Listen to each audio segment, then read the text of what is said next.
You send a text. An hour later, a one-word reply arrives, ending in a period. Your chest tightens immediately. You start scrolling back through weeks of messages, searching for the exact moment you might have said something wrong. We usually dismiss this hyperfixation as a personality flaw. We call it being too sensitive, or write it off as a chronic need to please, assuming it's just a quirk of our character. In reality, that intense anxiety is a biological safety protocol. It's an ancient mechanism designed to scan for threats within your social group to ensure you aren't cast out. This diagram shows how mammals respond to danger. While fight, flight, and freeze are famous, the fourth response is fawn. Fawning is the unconscious act of moving toward a threat to appease it, using helpfulness and agreement as a shield. Chronic people-pleasing is a 200-million-year-old piece of survival software. It's a brilliant adaptation meant to keep you alive when you cannot run and cannot fight. In the wild, stress is physical and temporary. When a zebra sees a lion, its heart rate spikes, pumping blood for one reason: immediate survival. The moment that lion moves away, the zebra's nervous system resets. The threat is gone, the body recognizes it is safe, and goes right back to grazing. Humans possess a new brain, known as the prefrontal cortex, which gives us the ability to plan, imagine, and reflect. But this same hardware allows us to ruminate on threats long after they've disappeared. This capacity for overanalysis causes the body to treat a cold look from a colleague exactly like a predator hiding in the grass. We stay in a state of high alert because our minds keep the threat alive. This evolutionary glitch keeps us trapped in a state of chronic hypervigilance, flooding our systems with cortisol even when our physical environment is perfectly safe.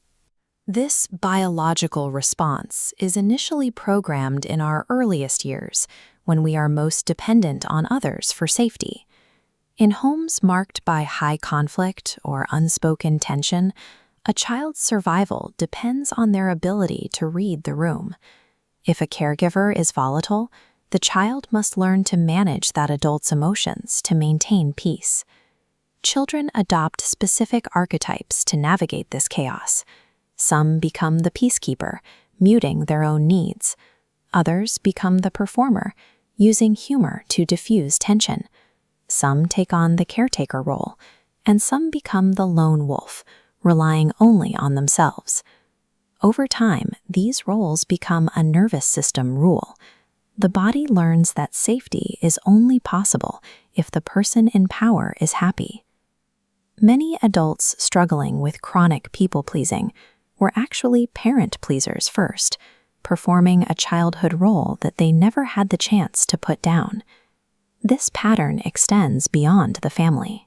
The human brain naturally scans social hierarchies to identify who holds the power to provide or withhold our safety, and macro systems exploit this biological vulnerability.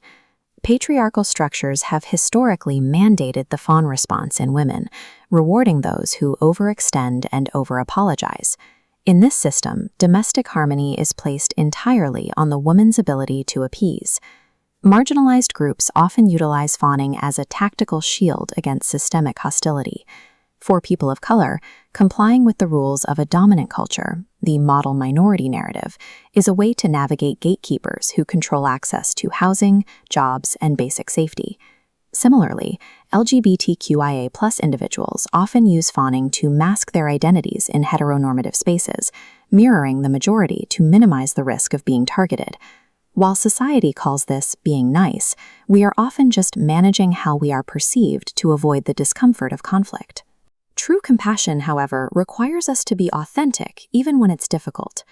Appeasing these systems might grant us short-term peace, but it forces us to abandon ourselves, ensuring a lifetime of deep-seated resentment. Healing begins when we stop judging our people-pleasing and start thanking our past selves. Your brain chose a brilliant strategy to keep you safe in a threatening environment. But now you can begin the work of moving from seeking external validation to building a sense of internal biological stability. The nicer method is a step-by-step update for your nervous system. It creates a pause between a trigger and your habitual reaction. First, you notice the rising emotion in your body. Then you invite it to be there. Instead of rushing to fix the anxiety or appease someone, you allow the feeling to exist without judgment. You get curious about the physical sensations, like a tight throat or a racing heart. You embrace the protective part of you that's feeling scared. Finally, you return to the present reality, your breath or the floor beneath your feet. This process anchors you in the now. It tells your body that while you might have been unsafe in the past, you are actually okay in this moment. In your daily life, practice leaning back. Before you automatically say yes or volunteer for a task, force a 5-second pause. This creates the space for a conscious choice. You must also prioritize quality alone time. Disconnecting from others' expectations is the only way to hear your own inner voice and discover your actual preferences. For those who have fawned their whole lives, sensitivity is often seen as a weakness. But when that fear is removed, you are left with an acute capacity for emotional attunement, an ability to deeply understand and connect with others. To use this safely, you must accept the short-term discomfort of setting firm boundaries. Protecting your energy is a compassionate act for yourself and relationships. True safety doesn't come from being perfect or pleasing everyone.